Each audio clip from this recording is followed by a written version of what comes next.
અત્યારે એક ભાઈ ચાલીને જતા હતા એટલે મેં એને ઊભા રાખ્યા है અને બહુ દૂરથી આવ્યા है बिहारથી આવ્યો ना श्रीराम भैया ये भैया हम बिहार से बिहार ये हमारा भैया सारे ज्योतिर्लिंग 4 धाम केदार पशुपतिनाथ मुक्तिनाथ अयोध्या एक पद यात्रा है। इसमें कि हमारा 8 ज्योतिर्लिंग 2 धाम और 4 शक्तिपीठ ऐसे अनेक मंदिरों का दर्शन हो गया है भैया। इसमें कि अभी सोमनाथ के लिए जा रहा हूँ यहाँ से भैया बस 200 किलोमीटर की दूरी बाकी रह गए। अभी आप कितना किलोमीटर चले होगे? हाँ, किलोमीटर की कोई गिनती नहीं है भैया।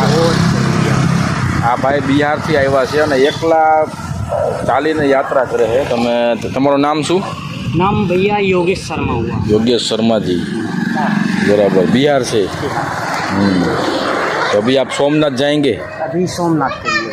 ठीक है, चलिए, कांग्रेचुलेसन। हर हर महादेव।